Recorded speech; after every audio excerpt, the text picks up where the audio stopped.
Okay, hi everybody. Welcome to today's event. We are going to get started here. My name is Jason Gumpert from msdynamicsworld.com, and I am pleased to welcome Chris Harley from DataBasics to today's event, all about the need for third-party time and expense.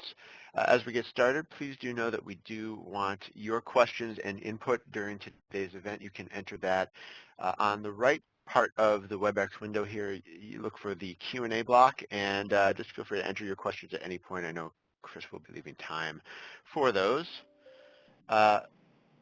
We are also recording today's event, and without any further delay, I'm going to, I think, hand things over to Chris to get us started. So, Chris, welcome.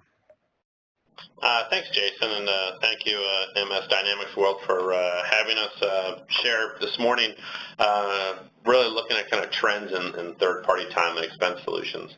I was looking to take hopefully somewhere around 40-45 minutes or so today, so hopefully not too long this morning, and really, wanting to cover a number of different topics.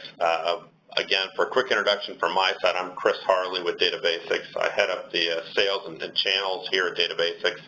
I've spent about 17 years within the time and expense industry here at DataBasics, so certainly have seen a lot change as it relates to what's taking place in the time and expense marketplace.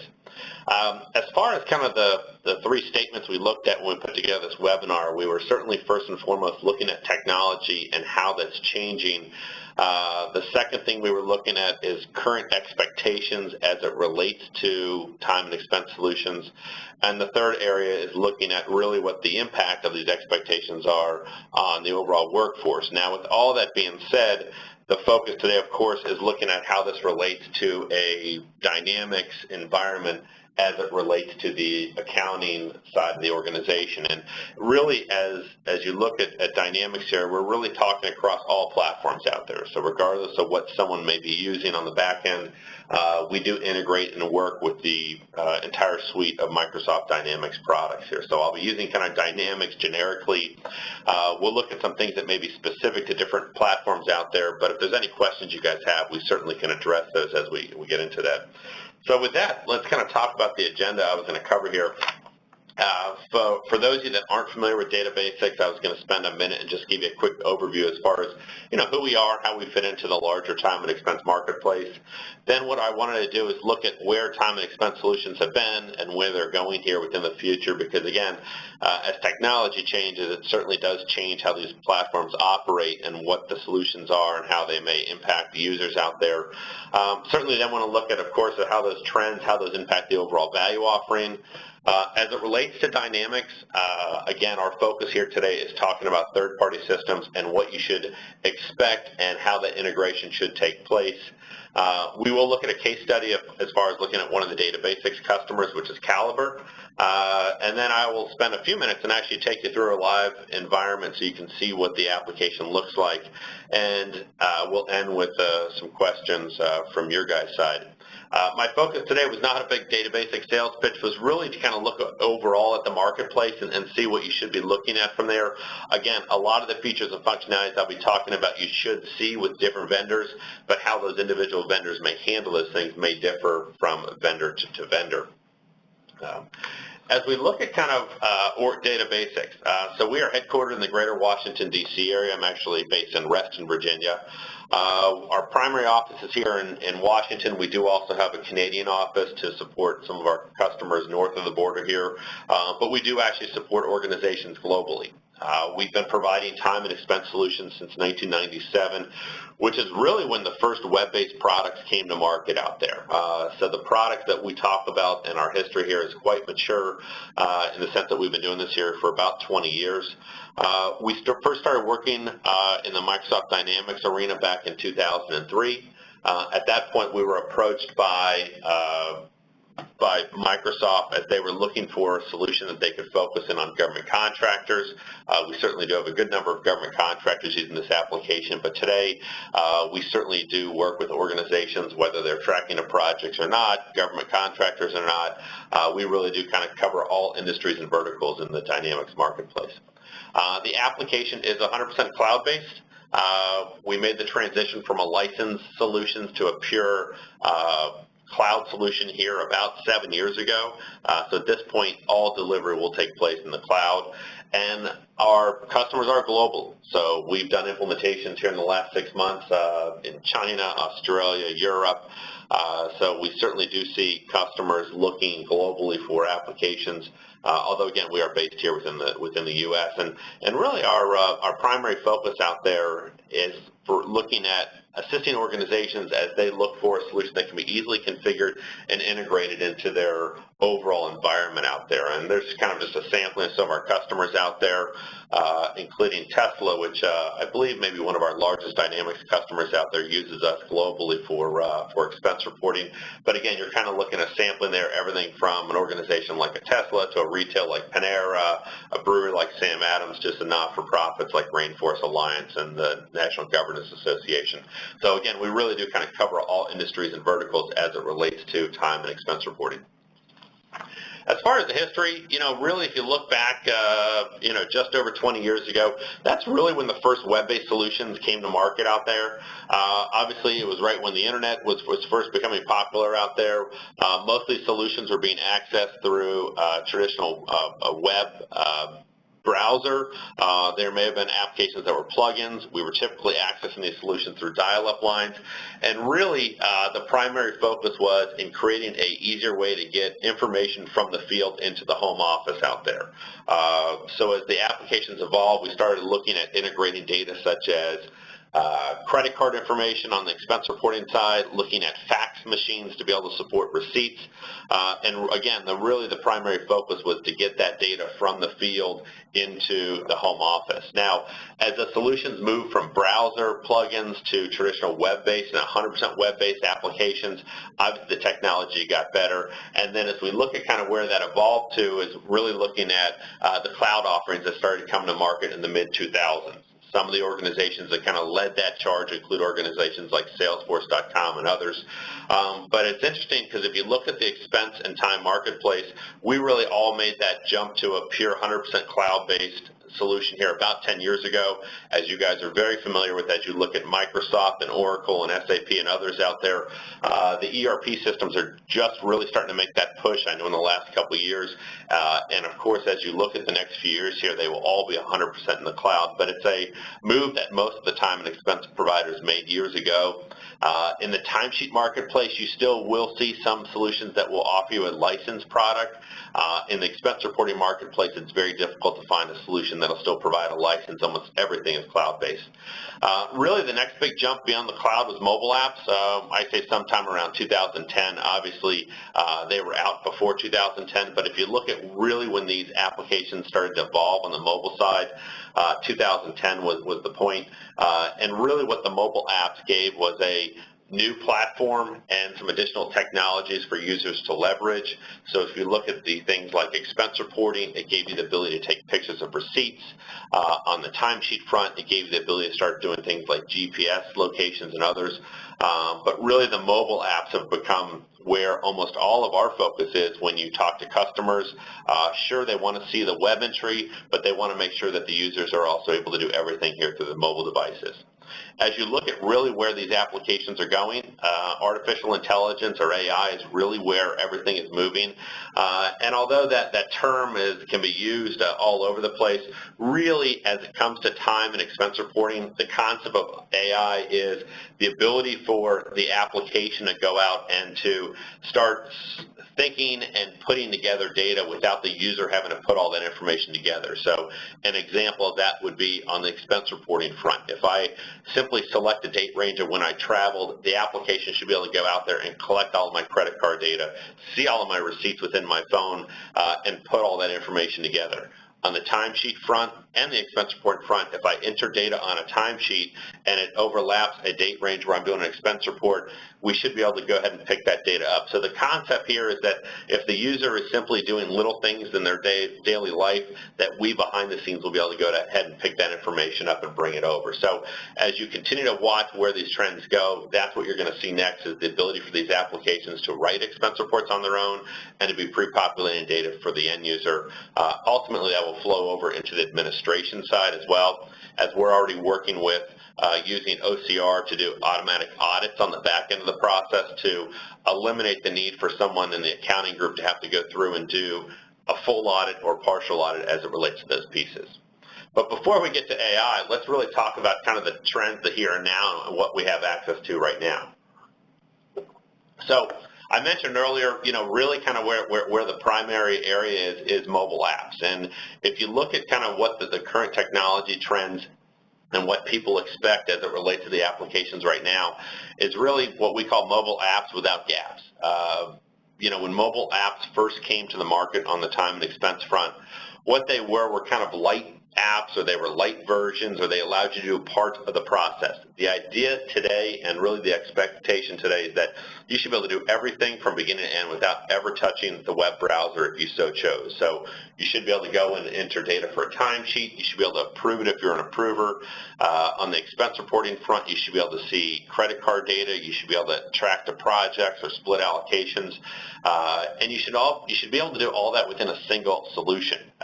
Again, if you look at the marketplace, you do still see some vendors that may have 2 or 3 apps in order to complete a single expense report. That really, should be cleaned up, and everything should be able to be handled through a single app, again, without gaps.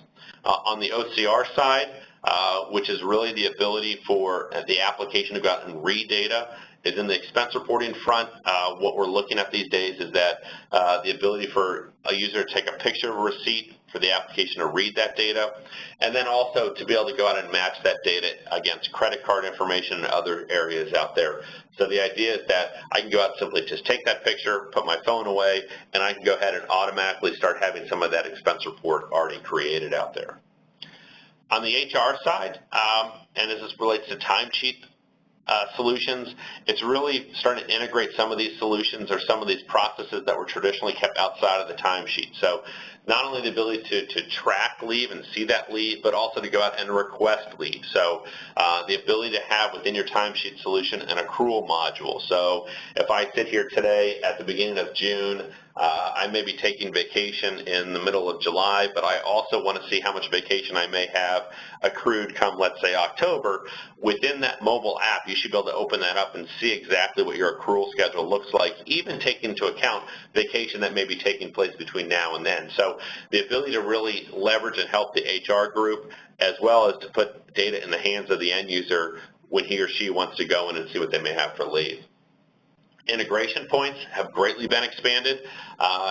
Obviously, today we're going to talk about how we integrate data between Dynamics and a time and expense solution. But if you go beyond the accounting platform, certainly you look at CRM as another key component for integration. But we also do integrate with banks, credit cards, travel providers, and even direct vendors these days. It's not unusual where a company will come to us and say, hey, we work with Home Depot or Lowe's or Target, and we want to be able to go in and have you automatically pick up data feeds from them and to pull that information into, in that case, the expense reporting module to clean that process up. And then really the last one is looking at GPS. For those of you that are using traditional time clocks on the timesheet front, one of you talk about kind of a current trend that really will be disruptive in the timesheet and the time clock area is the ability to do Geo Fencing. Depending upon the type of organization, the traditional time clock will be obsolete here within the next couple of years, because what you're able to do with tablets and mobile devices is to create a fence that's based upon a geo mapping point, and to restrict when a user can punch in or punch out. And assuming someone has their own device, they can technically walk into a warehouse, they can punch in on their phone, put their phone away, and punch out for breaks, lunch, or whenever they need to punch out. So the traditional hardware, as you look at time clocks, is going away because, again, you do have the technology out there and the ability using GPS to leverage geofencing there. And then that same GPS can also be used for expense reporting. So for those organizations that may do per diems, the application now knows where you are, so it recognizes if you're in Chicago versus Minneapolis and other areas to leverage whatever the per diem should be for meals or lodging and other areas. So this is kind of really where the current trends are. What's interesting, and this is probably one of the biggest transitions that's taken place since I've started working within this marketplace is, 17, 15 years ago, when I would walk into an organization, almost 100% the focus was on really looking at the finance and accounting group and how we were going to go out and to make their life easier. So the focus was on policy controls and supporting multiple reporting periods for timesheets and what did the workflow look like. Today, when we go into an organization, it is still critical that we are streamlining and helping the accounting group with these processes, but what we're also seeing now and what may become almost the primary focus is looking at the end user and making sure that we are putting in place a solution that is first and foremost very easy and quick for the user, that is minimizing the impact of this solution and this process on their day. So much so that we are seeing organizations sometimes make the decision to restrict some of the policies and controls they have in place in order to make life easy on the end user out there. So whereas years ago people would ask us, within the expense reporting tool, hey, can we ask this additional question? Can we get this data set and other data sets? Today, the focus is, hey, let's make life easy on the end user because the focus out there is user satisfaction. So it's a very interesting shift in that we've gone from looking at making sure the accounting group is happy, which we still do want to make them happy, to now focus on making sure that the end user is happy. So with that being said, really the focus on our development and the value offering is still on really 3 key areas. But again, we put the user at the top of that and making sure that they've got a very fast entry, they've got mobile device, and that really the effort they need to provide in is at complete minimum. Sure, we are still focused on the administration to make sure that, and the administrators to make sure that what they have is good access to data. They've got tight integration so that there's no need for them to have to manipulate or interact with the data as it flows from our application into Dynamics. And then the last piece there is on management and making sure that we can go ahead and automate the data that goes out to them. So there's the ability to automate reports and give them dashboards.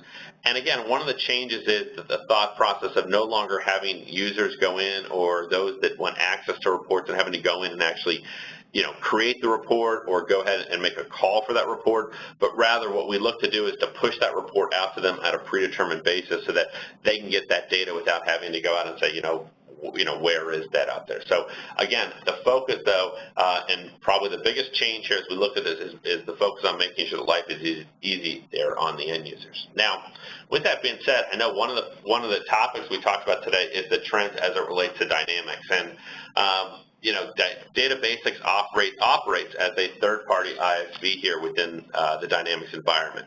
Certainly there are a good number of ISVs out there that provide both time as well as expense, as well as time and expense integration, as well as Dynamics provides their own solutions out there with web app and some of the other items here that they've had over the years. But these are really kind of the 5 main bullet points that when people have decided, hey, what we've seen either with web apps or other solutions, they come to us because they say this is what we're started looking for. And so the first one is the ability to go ahead and to support those requirements through configurations, not customizations. And so one of the things here is that companies expect that the applications are going to be able to meet their requirements without someone having to go out there and write code. The other area is, which kind of stems from the first one, is, they want these applications to be set up quickly. So they want to be able to do a deployment that shouldn't take 6 months to deploy, that really what they're looking at is deploy these applications in 4 to 6 weeks or so. And again, in order to do that, you can't be writing customizations. You really need to just be going out and configuring the solution. The other area is scalability and stability. Certainly, as you look at new applications out there, we continue to hear from different groups out there that as organizations grow and they have larger user groups out there, they want to make sure that the application can scale to those large user groups, it's stable, and the performance is going to meet the needs and the requirements of a large user group out there. We talked earlier about integration points. Obviously, the integration to Dynamics is critical, but typically what we find in a Dynamics environment is that you may have some other third-party tools, such as third-party solutions for payroll, like a Ceridian or an ADP or a Paychex out there. Of course, as you look at the expense reporting side, you may be typically working with a bank where you want to pull in credit card data, or someone like an American Express out there. So organizations are looking for more integration points, and they also want to make sure that that data is passing quickly and easily. And then the last one, which I know we mentioned earlier, is really talking about robust mobile apps out there. Again, we mentioned earlier mobile apps without gaps, but we are having organizations that when we go in and present to them, they'll say, you know what, we don't even want to see the web piece. Let's look at everything here on the mobile device, with the thought being that the users are only going to access these solutions here through mobile devices. So when we talk about integration with Dynamics, and that's, obviously we've been working in that Dynamics environment here for, 14, 15 years or so. What the requirements have been haven't changed too much, but it's still, sometimes we get responses from organizations when we go out and talk to them. They say, oh, you're able to do that.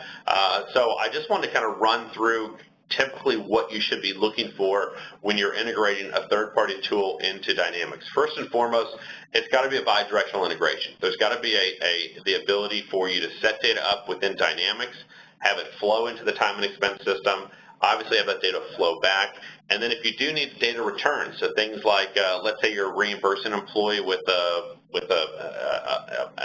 AP voucher, if you want that data to show up within the expense report, you should have that data there. If you want to have information showing up as far as other details, you should be able to get all that information, not only to come out of Dynamics into the time and expense system, but then go back and then come back and forth. So the application should be able to talk bi-directionally.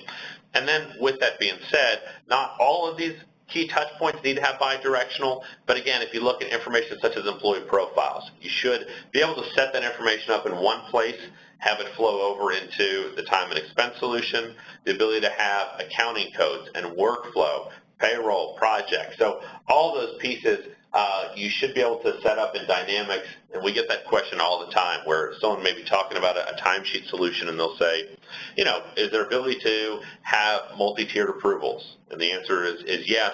And they say, now where do we set those up? Do we set those up within DATABASICS? Do we set them up within Dynamics?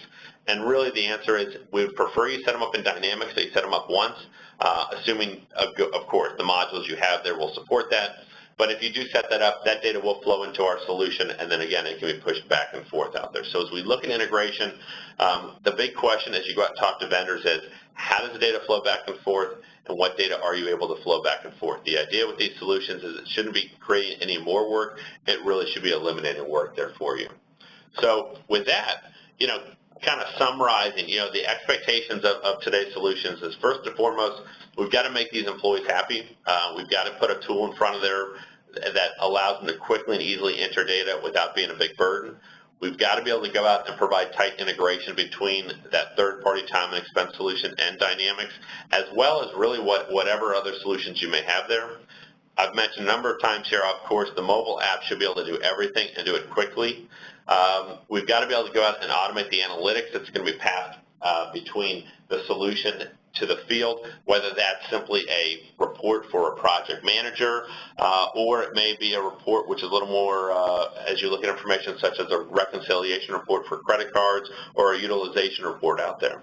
And then really the last piece here is looking at a platform that's going to give you open integration. Again, as we look at the focus today, it certainly is within Dynamics, but most organizations we see with these days certainly are operating and have other tools in place that may also impact what's taking place there on the time and expense side.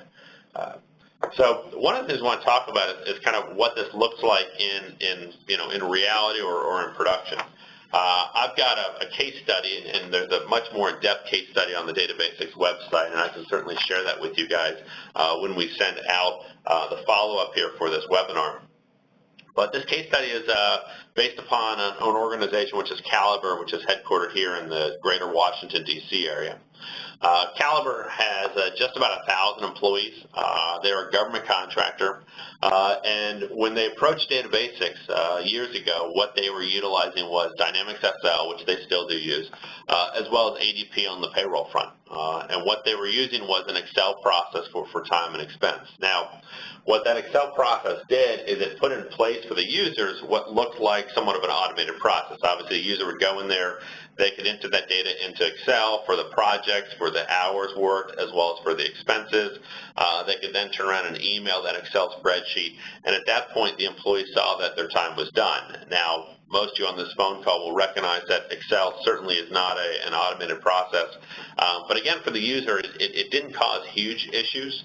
But really where the issues came into play is that as a government contractor, Caliber is required to abide by DCAA compliance, which is basically a compliance that's put out there for defense contractors, and it really relates to controls, audits, adjustment records, and all the rest of that. And I won't get into too much detail here today, but what this Excel spreadsheet didn't have is really all the controls in place. So what we were able to provide them was a solution that had all of the audit trails and the controls that they needed in place. But the other piece about that is we also provide the ability to integrate data. So that Excel spreadsheet, although a user would enter in a project number, there was no validation to make sure that that data was actually valid or that that project number still even existed or hadn't closed in a prior period. And so what we were able to do is to provide the integration from SL, which is where they would set up their project data and billing information, and basically that data would flow back and forth between our solution and Dynamics out there. So as a user would, when we implemented our application, when a user would go into the web screen to enter in project information, it would validate it at the point of entry. It would put in place all of the controls needed, and when the user went out there to submit that timesheet or expense report, it would then automatically flow through a workflow which included multi-tiers. They also did have a semi-monthly timesheet process, and so they were looking for us to support that. And then once that data was approved, it would then all flow over into SL so they could go ahead and create reimbursements for the user, but they could also go out there and bill that time.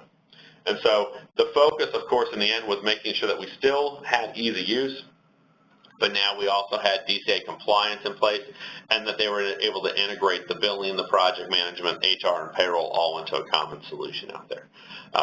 And so, again, this case study with a whole lot more details available on our website, and I'm certainly happy to share that with you. I know Caliber has also spoken over the years at some of the Microsoft Partner Conferences, and they oftentimes talk a lot about not only how Dynamics has helped them with their process, but also looking at how DataBasics has helped there from the time and expense side.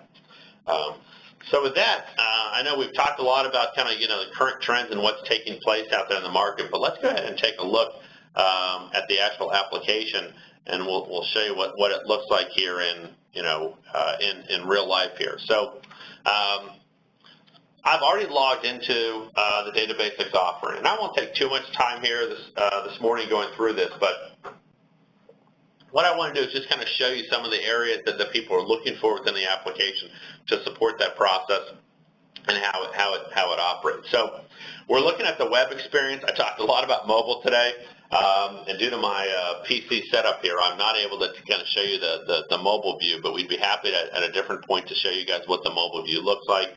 And as a follow-up, I can even send you over screenshots. But again, as you look at this application, as the user logs in, there's a number of areas that he or she's able to see. First and foremost, they're able to very quickly come in and see what their existing leave balance looks like. So we talked about accruals out there. And again, the user would be able to see this on their mobile device. But what I'm able to see is come out here is I can come out and see right now that I had 16 hours approved of vacation for the week of 4th of July. I've also asked for 8 hours off this first part of September. And what you're able to see is how my balance is, first off, being deducted as those hours were taken, but then also I can see how the hours continue to accrue as I look through the end of 2017. So this is just a quick view for the user to be able to see what their leave balance looks like. As well, if I wanted to, I could come in here and request leave moving forward. The other component here within this application, as the user sits here, this is also where we're going to be able to go out and do our expense reports as well as our timesheets.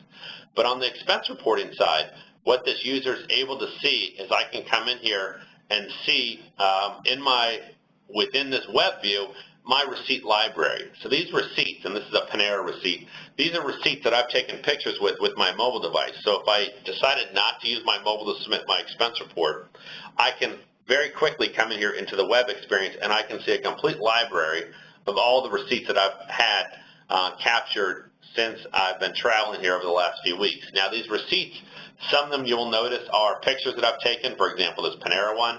Other ones are going to be, for example this Hertz, is I had automatically sent into the expense environment.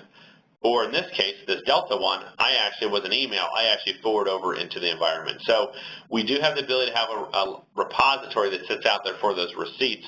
And what I'll show you here in just a second is how we get that data into the application. Other items that I'm able to do within this application is I can get to reporting, I can do proxy entry, and as well, we were talking earlier about some of the new technologies in the timesheet side. I can also clock in and clock out if I needed to. But first, before we go look at the timesheet function, let's go ahead and look at what the expense offering looks like. And again, some of the new technology you should see. So I've got this trip to Washington that's currently on hold. We're going to go ahead and add some expense transactions to that trip.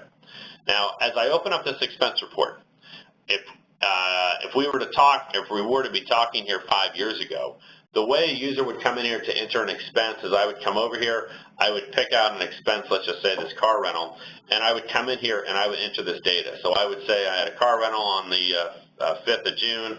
I would say it was for $125.25. And I could basically go through and enter data related to that. I'd have to come in here and add the receipts in other areas. What has changed these days and what the new technologies allow us to do is I can actually start this expense report looking primarily at my receipt library. So I mentioned earlier, and as we open this up, you see here that I have receipts. If I want to go ahead and add this receipt and to have our application auto-create a transaction line item for me, all I simply do is I open this up, I say, you know what, let's add this to this expense report, and what you'll see here is the application read the data, so it read the date of the transaction, it picked up the vendor, it picked up the amount, all of that receipt, even though it's laying on its side.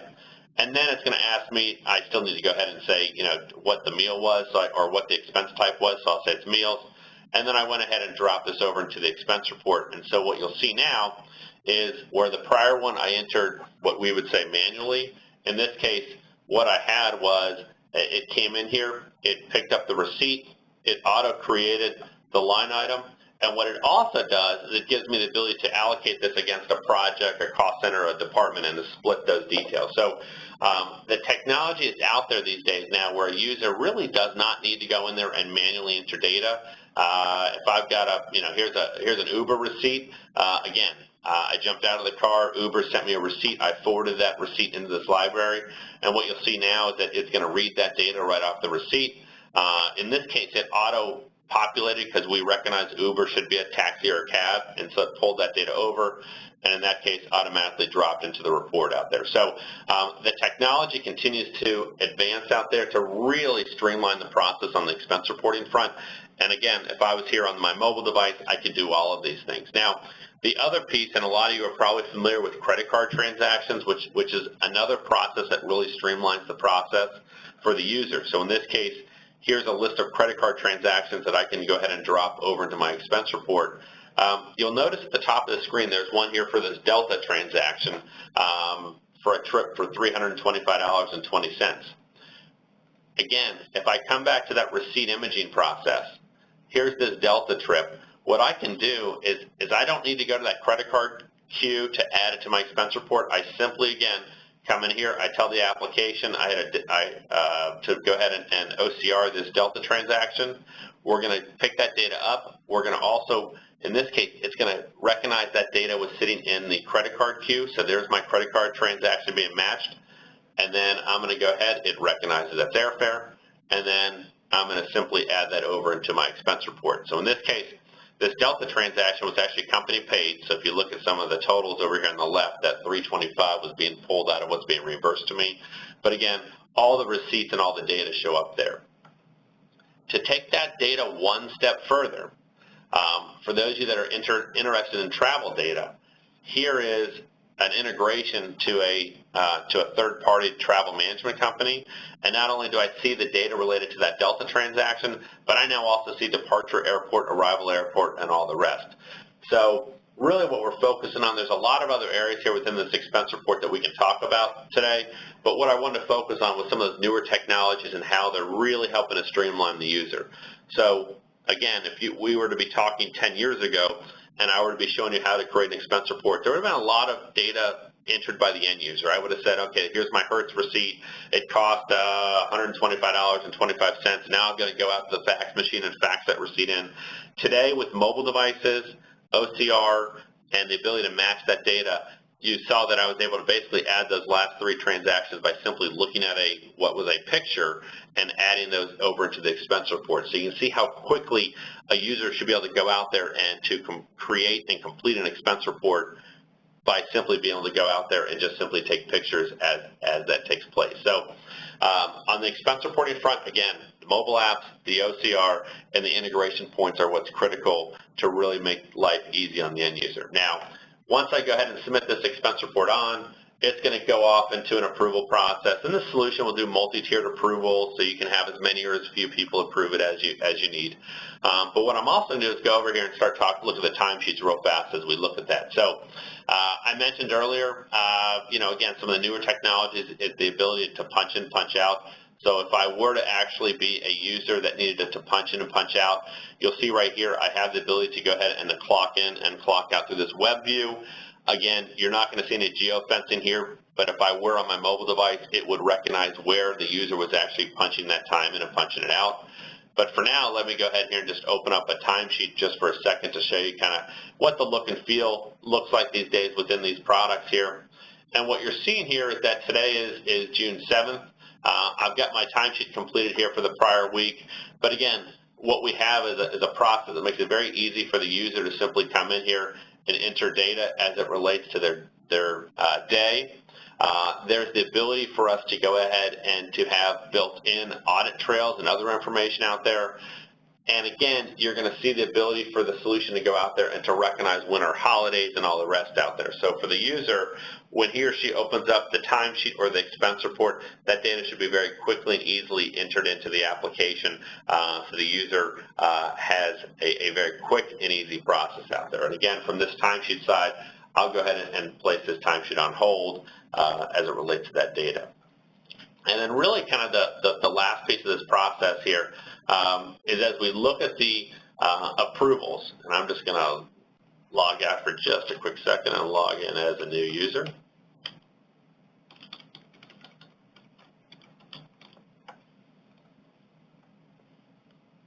And I'm going to come in here to a time approval for a second because I want to show you one item here.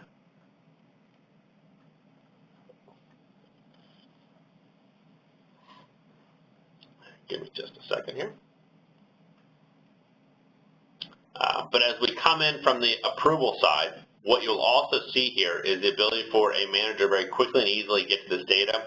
So again, if they were to look at from the expense reporting side, what you will see is I can come in here, I can see this data, so I can see all that information, including those receipts. I can set that Uber information, and again, I can put all this information on a single screen. I can put on 2 screens, and if you were to be looking at this from the mobile devices, you also have the ability to go out there and to approve, reject, and see all that information there within those mobile views.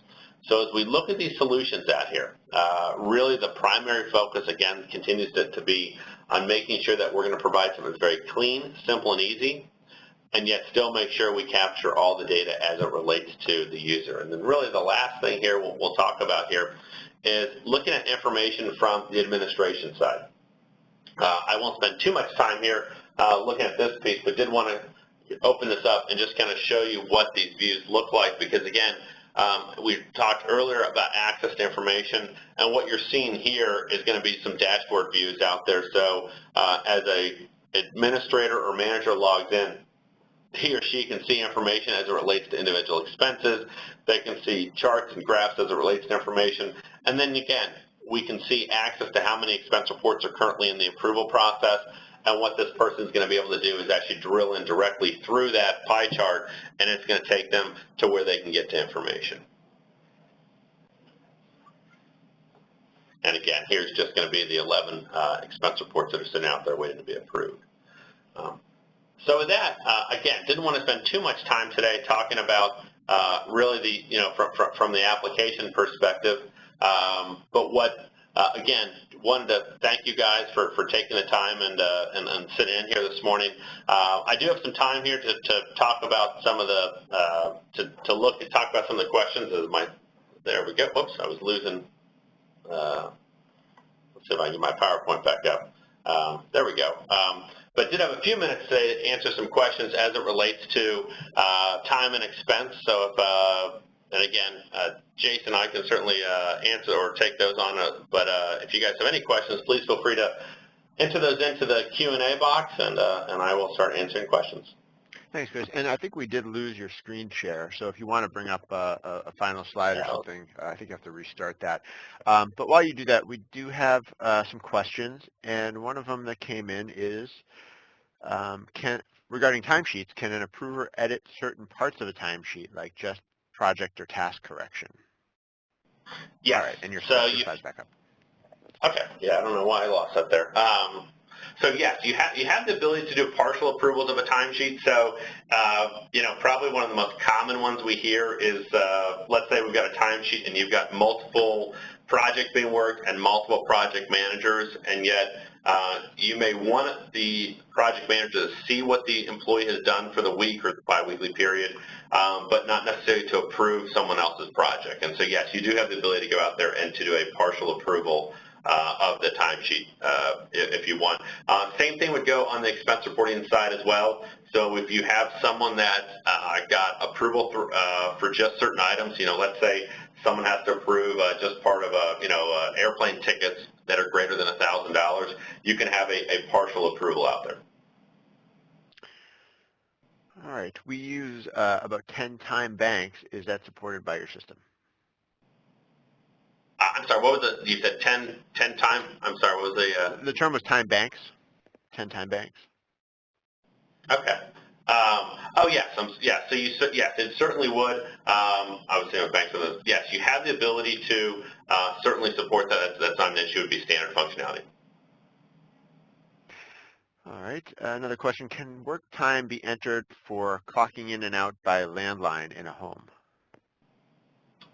Yes, so we would certainly, so really as long as we have access to the web, so whether that's being through a landline or even through a mobile device, but certainly yes. So I mean, as you look at those devices, we just need some sort of connectivity. A landline is just fine, but what it will do is it certainly will, I was kind of talking about Geo Fencing earlier, but if one of the concerns is making sure they are punching in from home, it will actually capture where that punch in and punch out took place. And was the currency from the bill determined by the GPS location? Great question. So there is the ability to do that. So as we look at the currencies, and we didn't talk much about currencies there within the solution. So we can use the GPS location to recognize where obviously where the user is. And so we can use that to do a number of things that relate to the location. The most common one, which I did mention, is things like per diem. So we can recognize that, again, if the person's in Cologne, Germany versus Chicago, Illinois, how does that take place? We can use it for localization of currency. And if you're using that for billings as well, we can certainly do that. But the solution will give you the ability to recognize basically a local currency versus a home currency versus a work currency and the rest. But no, that certainly is capable here within the solution.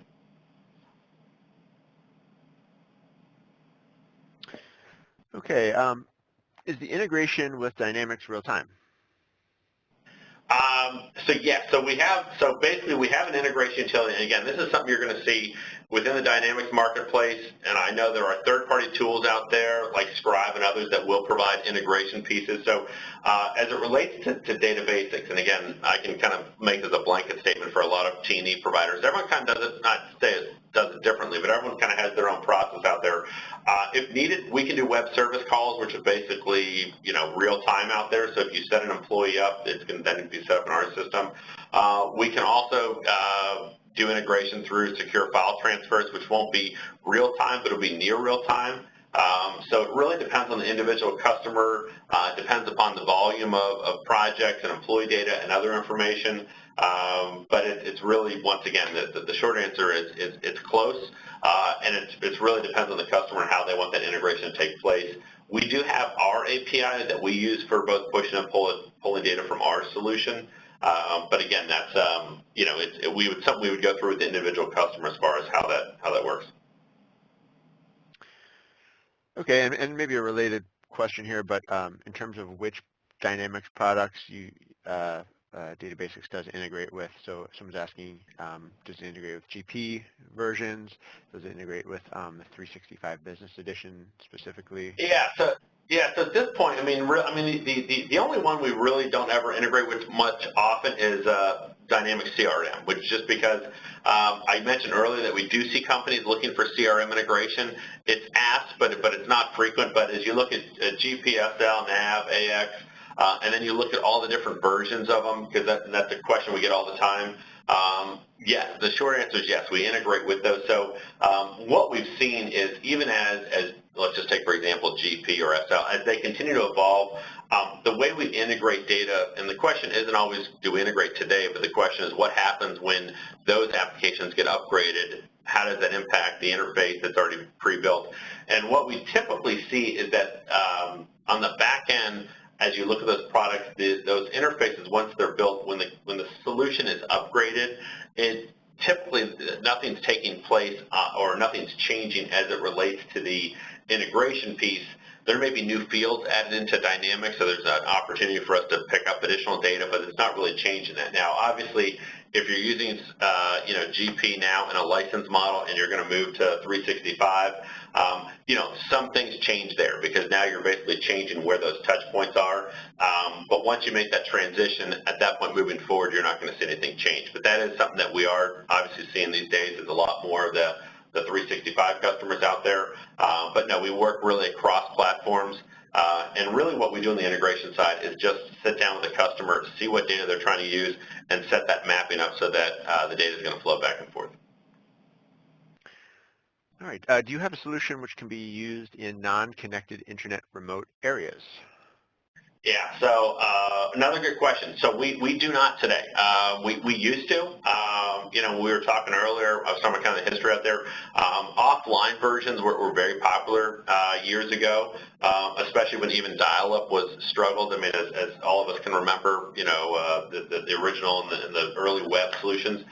We had an offline version that we sunset about 5 years ago. Because even then the argument used to be, or people used to say, well, what about being on airplanes and other areas? And the truth is that we see connectivity is just available. We've got a number of USAID customers out there, and so these are folks that are doing business in parts of the world that are underdeveloped, and then that's really where they're doing business. And even in those instances, we still see that the users are able to get to points where they have access to data, or I should say access to connectivity, to be able to submit both time and expense. So at this point, we don't have a product. I do know there are some out there, but again, really from our use and what we've seen out there is that really it's just the world is so well connected these days that we haven't seen much use for those offline products. Okay, someone wants to know, do you have a GP case study or case studies to share with prospects? Yeah, we can certainly. I don't think we've got a formal one the way we've got one here for Caliber and the SL side, but we certainly can share. I don't know if I mentioned earlier, so if you look at kind of the DataBasics, we do work outside of Dynamics, but about 55% of our business are Dynamics customers out there. And if you were to kind of break that number down, so if you were to look at that, take that 55% and make it a whole one. SL and GP are by far the two largest percentages of our customer base as it relates to Dynamics. We've got a good number of NAV and a good number of AX, but the GP and SL guys are certainly probably the largest percentage out there. If you want to reach back out to me, my email address is here, or you can even reach out to DataBasics generically. We'd be happy to provide you some references and some additional details for a GP customer. How is an expense incurred in multiple currency, how is an expense that is incurred in multiple currencies converted to an employee's local currency? Yeah, so there's a couple different components there. So within our application, every user has a default currency. So let's take, for example, myself, let's say I'm a U.S. employee, I'm going to be paid in U.S. dollars. If I travel to Canada, couple things there. If I'm using a corporate credit card, oftentimes that corporate credit, or not oftentimes, always that corporate credit card, if I use that in Canada, let's take, for example, my American Express. What it's going to do is the American Express is going to convert that from Canadian dollars to U.S. dollars based upon the transaction date. And so when it shows up in my expense report, it's going to show this Canadian dollar or U.S. dollars. Now, the other question is, what if I go out and I spend Canadian dollars, on the street or out of pocket? In that case, we have a feed with Owanda, which actually loads automatically into our application. And so if I were to pay for something out of pocket on the street in Canada, what it would do is when I enter that data into the application, it's going to do the currency conversion for the user. It'll look at the date of the transaction. So let's say I was there last Tuesday. It'll go in and say Canadian dollars was at X exchange rate. This is what it converted over to U.S. dollars, and it would pull that in. Now, I assume looking at kind of some of the attendees on this call, the other component to that is what if I was doing time or expense or I was billing against a project? Within our solution, we do also have a currency tied to a project. So it's possible that, I could be in Canada working on a Canadian project that may be billed in Canadian dollars, but I need to be reimbursed in U.S. dollars. That is part of the kind of the global component of our solution that all of that would be picked up. But to answer the earlier question, we do have a currency feed that loads into the application to account for any of the transactions that do need to run off that or to have basically an out-of-pocket calculation. All right. Someone just wants to know where your Canadian office is. Montreal. Right. If you want to get more specific than that, I would have to get back to you. But it's in Montreal. We enter expenses first against projects in Autotask, then integrate that into GP. Any integration with Autotask? Yeah, so certainly. So as we look at that, and I was talking about integration today, and of course I know that the primary focus here is on the Dynamics community. But certainly as we go out and talk to organizations, there's a lot of different sources that they use. I mean, the idea is, and that's why there is such a large ISV environment in the Dynamics area, is the idea is to put that, build your own ecosystem if you need to. And so we pick projects up from numerous areas out there, including a lot of companies do have some sort of homegrown systems. So it's so the short answer is yes. We can certainly pick data up from other areas and pull that over into our solution. All right. Well, let me make a final call for questions here. We just have one left in the queue, and then we'll probably start wrapping up unless I see any others come in. Does DataBasics have a reseller program for VARs? Yes, we do. So please feel free. Again, I'm probably the best point of contact for you. So we do have a reseller program out there for VARs. And again, I can provide plenty of details. On those. And again, we will be, as you look at Microsoft Dynamics, again, you can always reach out to us directly, but we will, as we approach the fall, we will be attending the number of different Dynamics events, which are customer related and partner related. So we're also happy to talk to you guys at that point as well. All right, well, we'll begin wrapping up here. I want to remind everyone on the call that there is a very brief survey that will pop up after the event, and it's just a chance to give a little bit of extra feedback to us and to Chris and the DataBasics team about your experience today. Chris, thank you so much for taking the time to present and for taking all these questions. Oh, well, thank you guys for giving us time here this morning. And again, my contact details are there as well as the generic DataBasics access. So, please feel free to reach out to me if there's any additional information I can provide or help you guys with. Very good. Well, with that, we will end today's event. Have a great day, everybody.